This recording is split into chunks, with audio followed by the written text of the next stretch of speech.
Oh, that was dumb. Okay.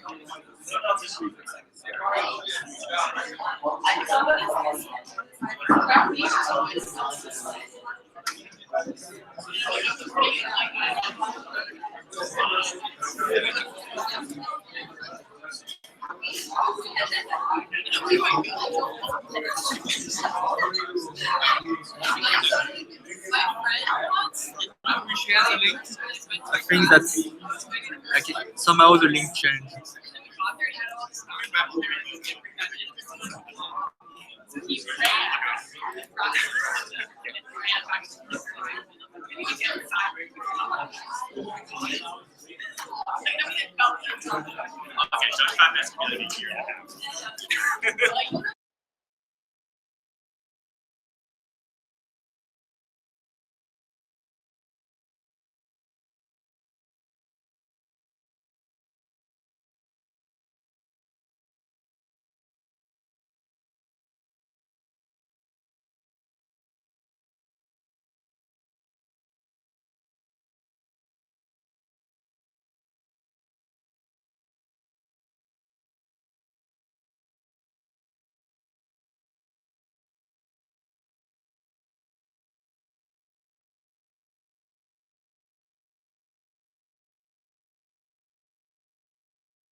That's right.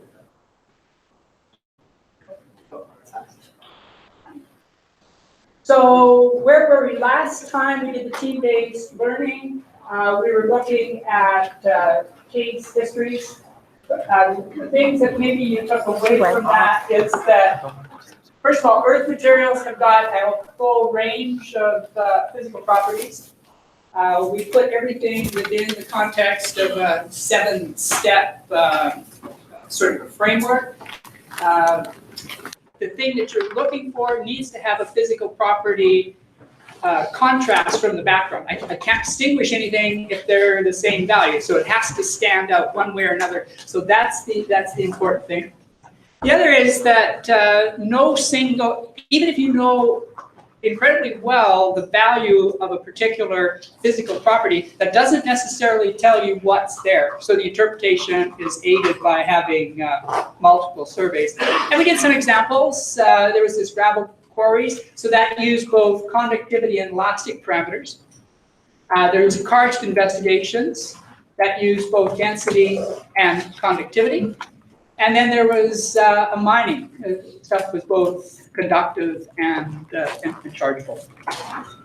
So those are the things that you want to think about. You've got a problem, try to think about what are the physical properties that are diagnostic of that, rank them in order of potential importance, and that helps then guide what particular survey you're going to do.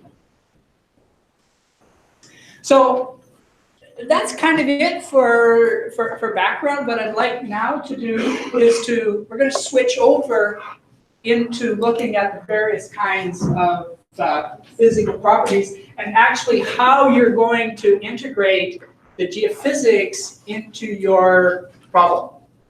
So here you are on the left. The very first thing and the most important thing is to define your geoscience or your engineering problem. What is it that you really want to solve? Okay? And you want to be specific about that. You don't want to have too general a question. You want to think about something that's very explicit, which if you were informed about it, you'd have some ideas about what to do. That you have to connect with the physical properties. Okay? So once you have done this, and once you've connected with the physical properties, then at that time, both you and the geophysicist can step in and think about, okay, what kind of survey, data, processing, inversion. But this is primarily the realm of the geophysicist. So which property, then the geophysicist can take over. You can do all this stuff here, data collection and processing. And that output is going to be in terms of physical properties. So when you see that output, you've already got an understanding of what the link is between your question and physical properties, and that's where you're going to get the information. The two pieces of essential communication here between this group and that group are, one, what is the problem in terms of the physical properties? And two, how do the images that are generated by geophysics related to the physical properties? Because once you understand those two, and that's the language of communication, they're images and understanding about physical properties. That's where we communicate, and if we've got those down, then both sides can talk to each other. You don't necessarily need to know about Fourier transforms or slant stacks or anything like this on here if you're really solving your problem over here, but yeah, have some idea about maybe what it's doing. You're going to be looking at images, pictures, and those are going to be of physical properties, and you're going to transform them back to your problem. Okay, so now we're going to start the first of the 6 sequences that we're going to do, and we're going to use magnetics. Magnetics is probably the most commonly used geophysical survey by non-geophysicists. So geologists use it routinely, geotechnical engineers use it, and there's just all kinds of applications. So here's the magnetics. So I click onto that, assuming that the internet is going to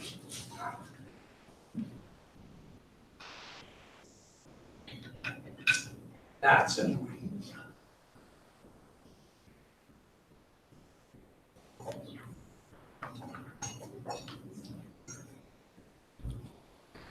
That's very slow.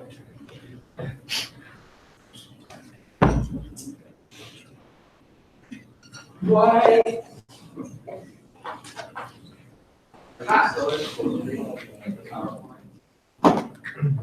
So, what happened here?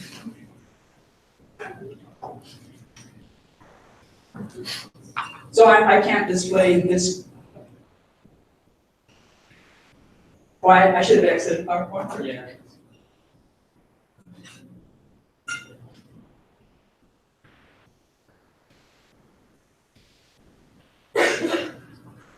Okay, that's more fiddly than I thought. When you click on that, you're going to come to this page on the GPG. Here's magnetics, there's seismic, non-penetrating radar, electromagnetic. So these are all of the different regions. And the way in which it's going to be outlined, there's going to be an introduction, and then there's going to talk about the physical property, basic principles, survey, data acquisition, processing, interpretation, and then there's going to be some apps. Each of the different types of surveys that we're going to be presenting are all going to have this same kind of format, look, and feel to it. So we're trying to make it, just make it feel very familiar to you. If you go from one different kind of survey to the other, you're always going to have that same kind of general look and feel.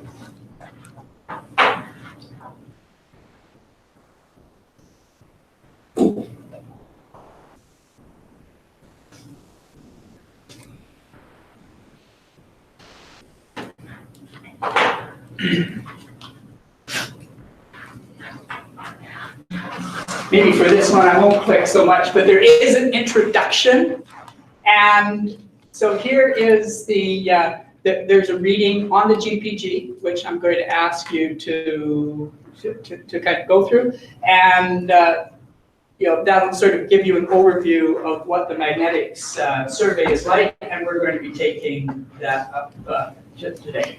So here we are. This also represents a kind of a thematic diagram that we're going to see. So here's just a general geophysical survey. We need to have a source, so we're going to put energy into the ground. That energy is going to interact with whatever physical property we've got. In this case, it's going to be the magnetic susceptibility.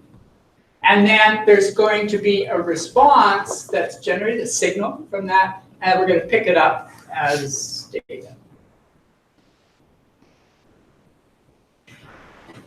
This is also a slide that's going to guide us through the whole procedure, because it's the basic steps in magnetic surveying. So first of all, for a source, we're actually going to use the Earth's field.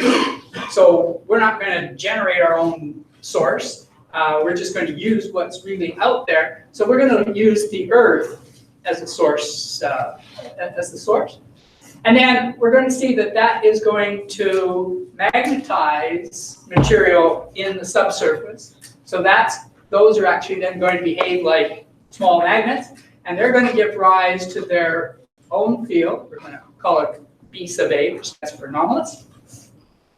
And then when we take a measurement, we're going to be measuring the combination of the Earth's field and this anomalous field, and then we can process that, and it's going to give us some kind of a map. But that's the 3 stages, and we're going to work today through each of these different stages. As I said, it's got a lot of applications. Geologic mapping is a big one. Mineral deposits, geotechnical problems, unexploded ordnance, buried foundations, archaeology. There's a whole host of things. So here's one for geologic mapping. The left-hand side is a geologic map. So these are all different units. And flowing over that is a geophysical survey, a mag survey, and it gives out this kind of a picture here. So without necessarily knowing anything about what the data are, it turns out that the reds here are high positive values, and blues are negative. But there's a picture. And you can just look at this picture and you can see, some correspondences here of what's going on. I mean, in particular, let's look at this yellow unit here, which is following this yellow unit. And then you compare that with the magnetic signature that's going like this. So there's clearly information about the geology that's in here. And how this becomes useful is that suppose you actually have some regions on here that are kind of blank, because there's some kind of overburden on here. So you really don't know.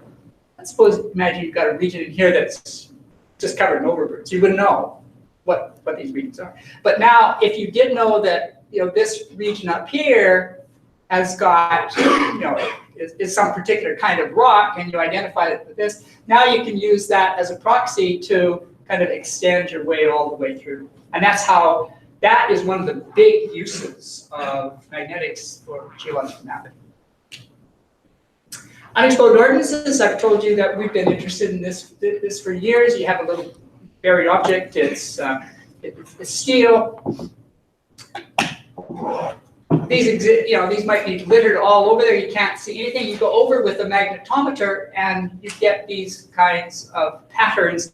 And we'll see by the end of today, and certainly by the end of Monday, you'll start to recognize these as, oh, that's just the field that I would get from a magnetic dipole.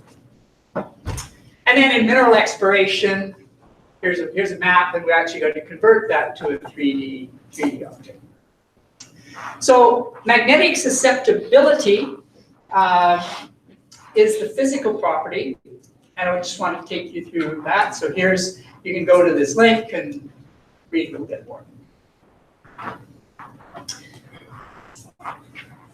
So what are we looking at here? I want to get you to kind of think about Earth materials.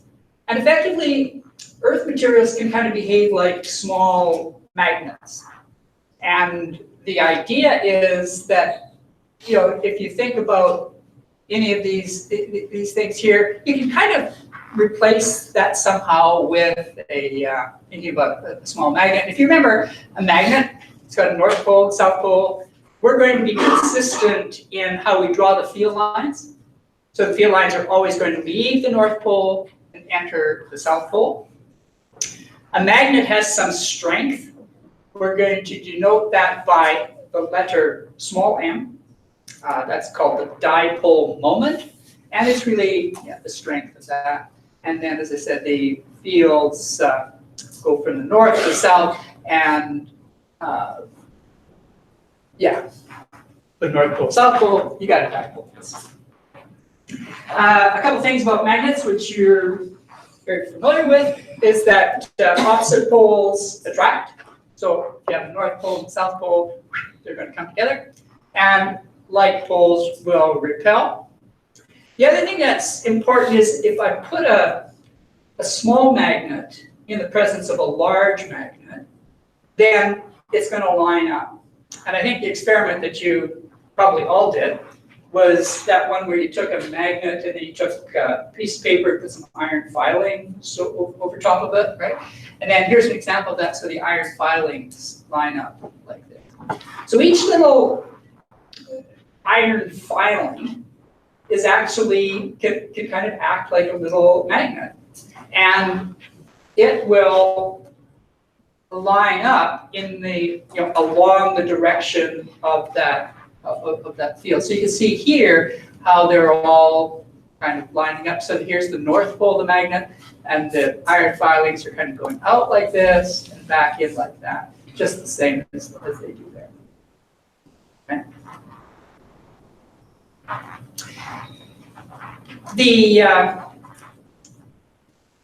the strength of each of these little magnets under here is going to be denoted with this dipole moment. So if it's the ith one, then we're just going to call it Li. And then we can define something called the magnetization, which is really that dipole moment per unit volume. So we'll take all of the little guys here, whatever their strengths are, and we're going to add them all up. Okay? And that's going to be the total kind of moment for this chunk of rock. And then we're going to divide by the volume. And that's going to give us the magnetization. And that's going to have units of amps per meters, or its dipole moment per unit volume.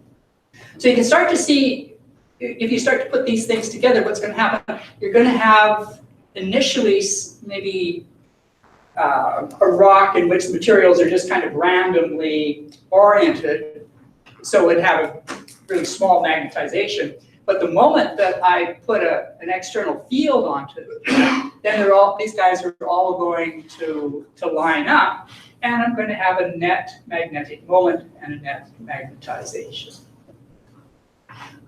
The one thing that's important here is that there's a little vector sign on top.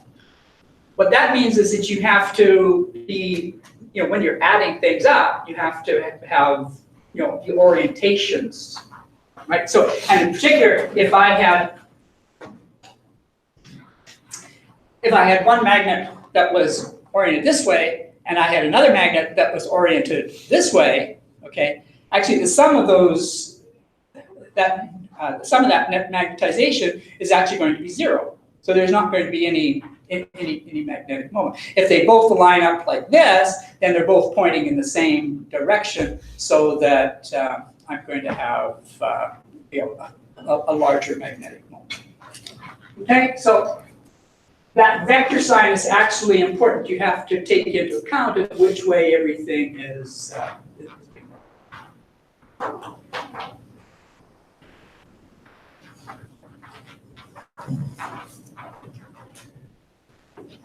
So what is the magnetic susceptibility? Well, that's really a quantity that tells us sort of the ease with which something can get magnetized.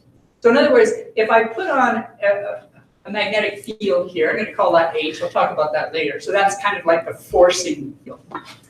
And if I've got these little magnets inside the rock, and if when I put this forcing field on, all these guys line up, then I'm going to get a big net magnetic moment and big magnetization. So I'm going to kind of refer to that as having something with a high susceptibility. On the other hand, if I find it very difficult to align these guys up, then it's going to be a small magnetic susceptibility. So the way in which we're going to characterize it is that the net magnetization, okay, is equal to some number here as our physical property. It's the magnetic susceptibility times that forcing field H. Okay? So the magnetic susceptibility is just a number, it's dimensionless. Talk a bit more about it. And there's actually many mechanisms in rocks that kind of produce this. But this is the crucial formula here. That the magnetization is equal to the magnetic susceptibility times H.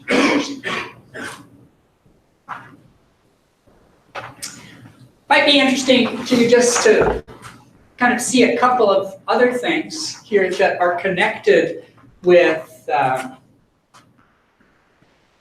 magnetization. So first of all, here's a magnet. So it's got a magnetic field, and that kind of goes like that. It turns out that I can make exactly the same magnetic field if I just had a loop of wire. So if I took a loop of wire like this, okay, and put a current through it, and took the magnet away, I'd have the same magnetic field as I had just with the bar magnet. Okay, so that's an important thing to keep in mind. And this is really the reason that we have magnetism at all. Every magnetic field that we have, even this bar magnet, is actually created by things that, little small circular currents that are going around. Yeah. How long does that effect last? Or does it last until it's changed by something else? This magnet here has been going along for quite some time. Yeah. And if I went and I hit it, then I'd screw things up a little bit. But basically, the reason that these things can last forever is as following. So if you think about how an atom is made. So now think about an atom. I mean, an atom is kind of indestructible in general, right? And if you think about, okay, what's actually going on in the atom?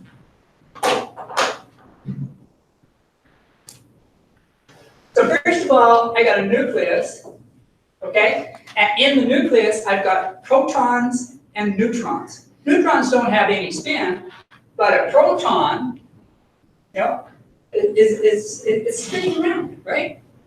So the proton has got some charge, it's spinning around. So you can kind of think of, well, that's a little current that's going inside here. And so this little proton has got its own kind of magnetic field associated with it.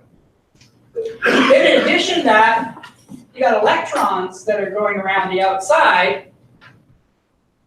Those electrons are also spinning, okay? They're spinning on their axis, but they're also revolving around the nucleus. So they're spinning around the nucleus. So when you think about that, so you think here's the nucleus, and now I got this atom that's going around in this orbit. Well, it's like a current, right? What's your definition of a current? It's the number of coulombs that go by you per second, right?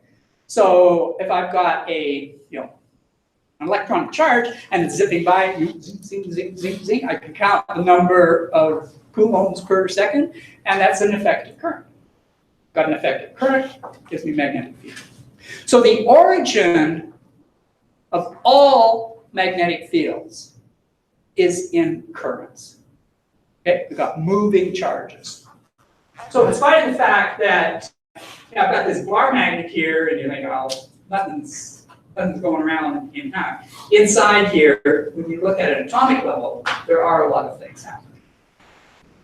So that's what this is supposed to be. So we've got a circular loop, gives rise to a magnetic field that looks just like a bar magnet. And if we think about all of the kind of elementary currents that go on, we've got stuff in the nucleus, we've got electrons that are whizzing around. Everything kind of gives rise to its own little magnetic field. And then at the end of the day, you just sum them all up, and that's what you got. There's a whole bunch of different mechanisms for magnetic susceptibility, and we're not going to go into them in this course. But they all have their kind of atomic cause for them, and they give rise to a very wide range of magnetic susceptibility values. I scalped this slide, and she uses chi instead of kappa. So every time you see a chi, just think about it as kappa susceptibility.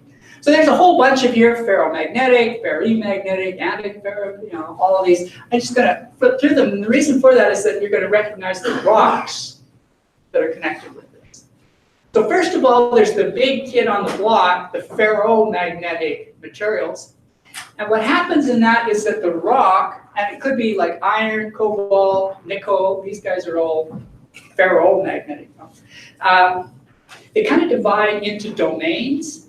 And in each of the domains, the magnetizations is a constant. So somehow all of the little dipoles inside sort of line up.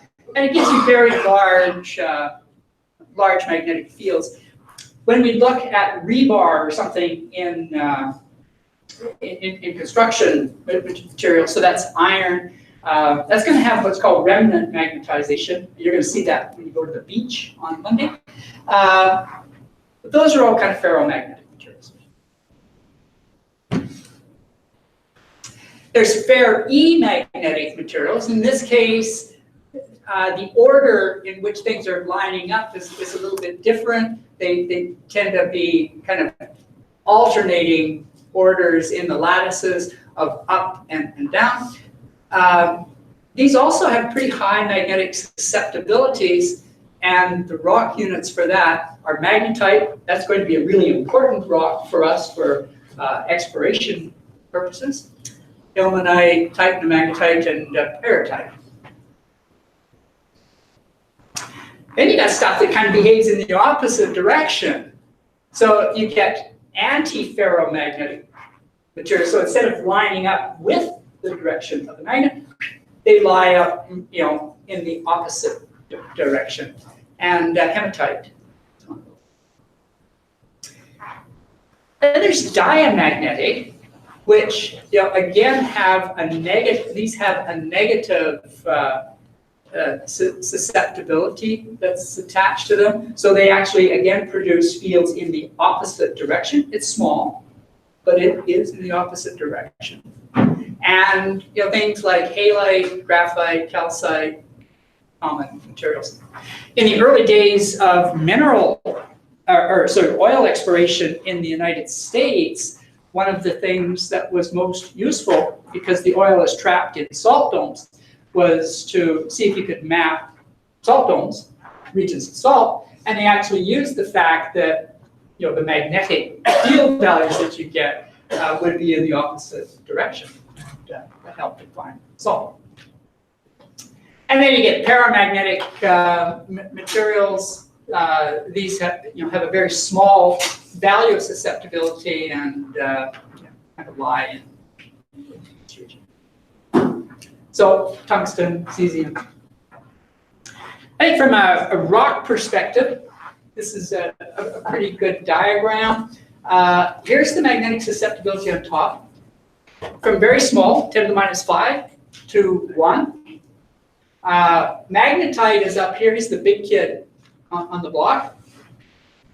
Other materials, sediments have a very low susceptibility. Granites, kind of all over the map in the middle. Hematites down here. So there's a large range of susceptibilities of rocks that have a very low susceptibility from 10 to the minus 4 to 10 to the minus 2. But the one that's really useful in mineral exploration is magnetite. So basic principles. Let's just kind of now go through some of the things that are of importance here. So first of all, so here's our magnetic survey. So we need a source. Okay. So I've said, well, that source is going to be the Earth's field. Let's just talk about that. So what do you guys know about how the Earth's field is made? Anybody? Where's our field come from? Yeah. That's right. So we've got a core of the Earth. Here's this. Here's the inner core. Here's the outer core. Here's the mantle. And the state of this guy? Liquid, solid?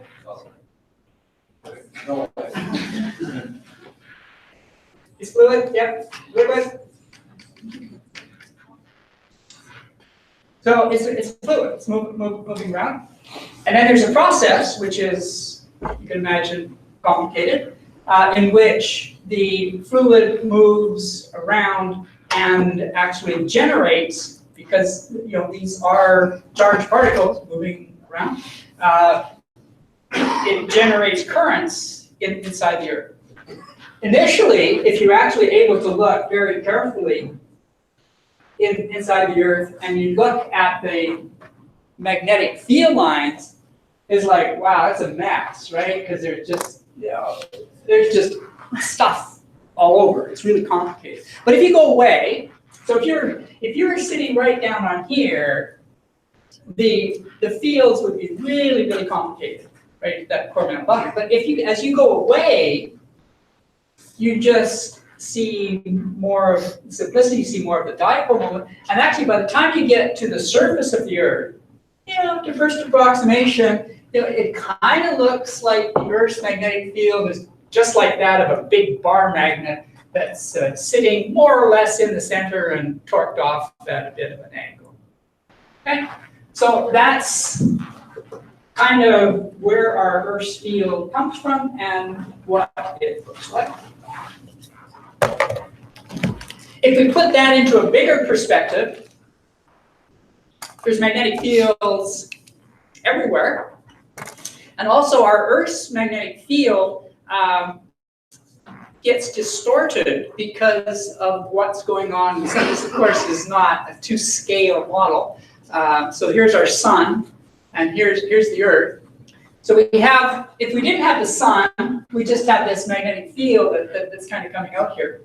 But because we've got the sun, and there's all these particles that are coming out from the sun, it's called the solar wind, that actually blows back the magnetic field lines of the Earth, and you kind of get this teardrop kind of region. So the Earth's field is actually kind of blown back. And if you can just imagine a wind blowing this, and it comes back. Well, we'll see this picture later on. This is the picture that explains how the aurora come in. It also explains how we work with natural sources. But just to give you some idea, the Earth's field kind of looks like a magnetic dipole, but if you actually go out into space, things are, you're going to see a pattern like that. So I want to be very clear on a couple of definitions here, just so you don't get them confused. So there's two things that we sometimes loosely refer to as magnetic field. And you just have to remember whether we're talking B or whether we're talking H. So B is something called the magnetic flux density, and it's got units of Weber per meter squared or Teslas. When you record the Earth's value of the magnetic field, they're going to give it to you in microteslas or something like that. So those numbers are really have to do with the flux density. The quantity H is properly referred to as the magnetic field, and it's in amps per meter. And the relationship between B and H is that B is equal to mu times H. So mu is the magnetic permeability. We shall write mu in the following way. It's mu naught, the permeability of free space. So it turns out that just free space has got some permeability because we're working in SI units. And that permeability is this number, 4 pi times 10 to the minus 7 per meter. And that this permeability is 1 plus kappa. Kappa is our magnetic susceptibility. So here's where everything kind of fits together. So just going to kind of go through that again once a little bit more carefully. So here's B in Teslas and H in amps per meter. And if we take this and write as mu H, and then we wrote mu in this form here, and then we've got that B is equal to mu naught H plus M.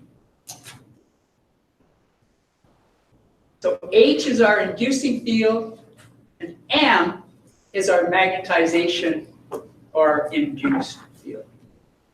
So here's the only equation really that we kind of need. Well, there's another one coming, but this is the one that is telling us kind of what's happening. So when we measure magnetic flux, okay, if there wasn't anything else around, we would just have the relationship as mu naught times magnetic field.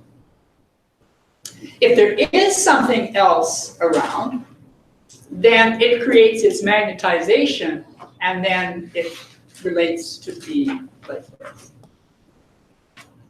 So that's that. The thing that we're going to be primarily interested in is whatever is induced because of any existing negative. Okay, so now let's talk a bit about the Earth's field. You probably know a lot about this, right? Because we've got everybody's got compasses, right? You've got iPhones with compasses, and so you need to describe the Earth's field. We could describe it in terms of things like this. Who can tell me what these guys are? So if you're going to describe the magnetic field of the Earth, what are the how do you describe it? What are the components that you talk about for the Declination. Declination, which is? The angle between magnetic north and geographic north. Right. So if Y here denotes geographic north, and this is the declination. Anything else? Yeah. Piece the magnitude effect of the magnetic field. Yeah. So then it's got some magnitude. It's a vector, right? But it's got a magnitude. So in our case here, it might be so many Teslas, microteslas, whatever. And the thing that you probably don't talk very much about is this guy here. What's the I? It's the inclination. So if we're sitting at some point on the Earth, then the magnetic field is kind of coming down into us, so that there's. So if we're sitting at some point here on the Earth, then our magnetic field, is kind of coming down into us. So if we drew this plane across here, so here's A and here's B, then I've got a magnetic field here. It's not coming in this way, or it could be B naught, and it's got some inclination, and that's going to be the angle that it makes from the horizontal. So this is the inclination. So if I know the strength of the field, I know its declination and inclination, then I'm good to go. We could also, that's one way, we've got a vector, so we just need three components somehow. That's certainly one way. But the other is that we could have like an X, Y, and a Z component, which is fine. And so given that vector, we just project it onto those different directions. And so if you have a compass, does your compass tell you the inclination? Anybody? Has anybody got a compass that tells the inclination? So in general, they don't, right? They're all designed, they sort of pivot on their axis, so they tell you the declination, but you can't really see any kind of a dip associated with it. So your compass tells you the declination, but nothing else. So the thing about the Earth's field, then, it's got a magnitude, it's got two angles that you use, and let's take a look now at sort of what this might look like. I've already kind of sketched it out. So the Earth has got, looks like a big dipole. So depending upon where you are, so if you're in the northern hemisphere, like here, right? So I'm sitting here, then the magnetic field is coming in like that. So if we make a plane, then it's just like this. So you're thinking of standing here, and then the magnetic field is coming in and it's pointing north. Right? So if you're on the equator, okay, then so now you're sitting here. So the magnetic field has got no inclination. So the magnetic field is parallel. And if you're sitting here, that's kind of like the other way. Now the magnetic field is coming out, and so you're in this situation. So if you were in Australia, This is what the magnetic field looks like. If you're in Canada, it looks like this, and if you're in Brazil, it looks like that. So that's a really important point, because that means that depending upon where you are on the Earth, magnetic field's coming in a different direction.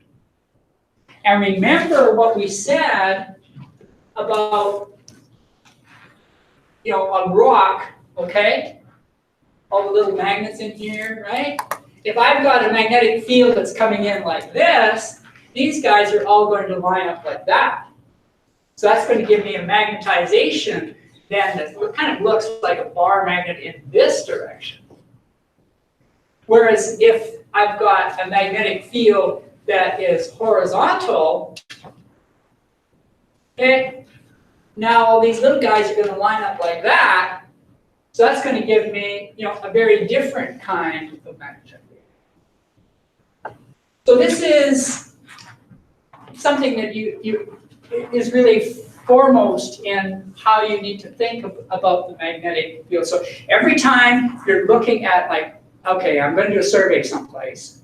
So think about this. You've got a buried drum. Okay, that's good enough. You got a drum that's buried someplace. Okay. Now we're going to bury it at the North Pole. We're going to bury it at the equator. We're going to bury it at the South Pole. What's going to happen? What are the signatures going to be? First step in that is to think of, okay, where am I? Where's the Earth field? How are things going to get magnetized? And that's step one. So let's look at the Earth's field. So here's the intensity. And the unit is in nanotesla. Nano being what? 10 to the minus 9, right? So we've got micro, we've got milli, micro, nano. So 10 to the minus 9 Teslas, and that gives us values of like 70,000. So that's the most common way in representing the numbers. If you look at geophysical maps for geology, they're generally going to be in terms of nanoteslas. And here's the thing, we've got different values that go from low here around the equator, that's more like 20,000, to 70,000 at the poles. In other words, the magnetic field at the pole is 2 to 3 times higher than it is at the equator. And we have time, I'm not sure we can do that, but if you think about this magnet here and you look at the magnetic field that's at the pole compared to the magnetic, so let's draw a circle around here. Okay. And you look at the magnetic field here compared to the magnetic field here, you'll actually find it's a factor of 2 difference. So the first thing that you see here is that you've got high values at the poles, which is all consistent with the magnet being in the center, and we've got low values here. Okay? Okay, so that's the intensity. What about inclination? Oh, what about the inclination?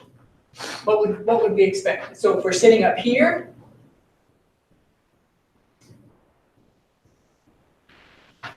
inclination is going to be the angle that the magnetic field makes from the horizontal. And we need a convention. So let's suppose that if it's pointing down like this, this would be a positive inclination. Okay? So then what would we expect up here? Positive 90 degrees. Field is coming down. So from here, yeah. So it's going to be positive 90 degrees. Yeah.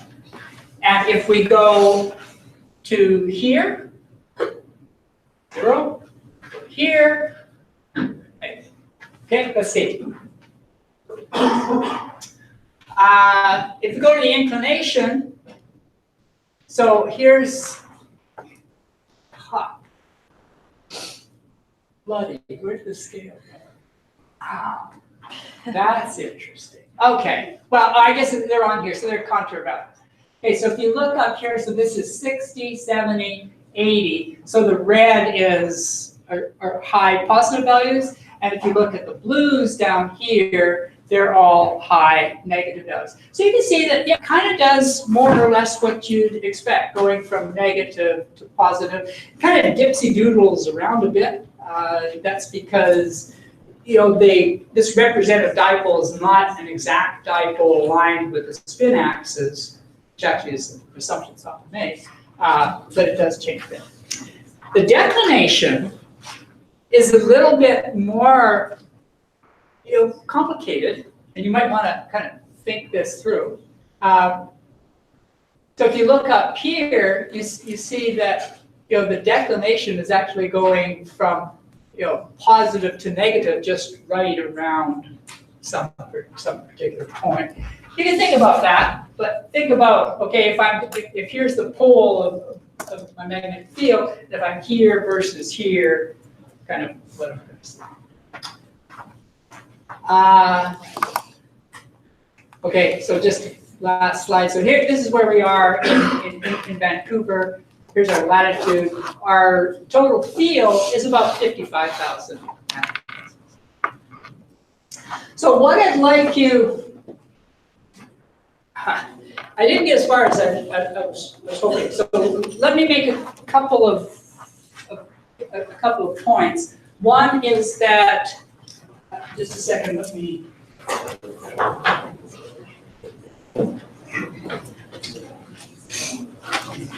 So I'd like you over the weekend to read the stuff on the GPG. You can also take a brief look at let's see here. So there's an app. It's called the Dipole app.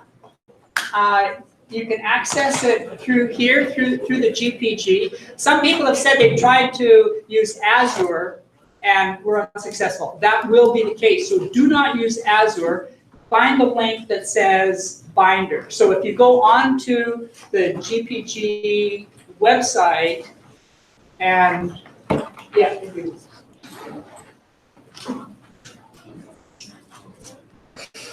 so Azure was working pretty well, but it has not been particularly great.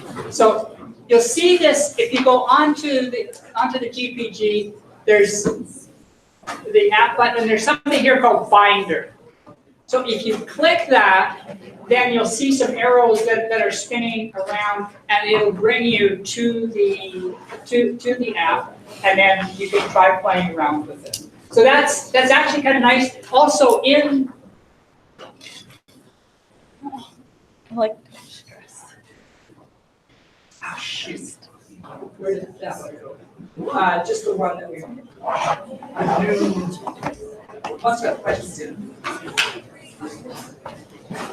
So here's what it's going to look like, and then there's a little bit of a summary, some of it we haven't taken, and then there's some questions there. So the thing about the questions will help you guide your way through the app, because otherwise you're just faced with an app like, okay, what do I do with that? So open the app, take a look at the questions, fiddle around a bit, and just kind of get familiar, and then we'll pick it up from there on Monday.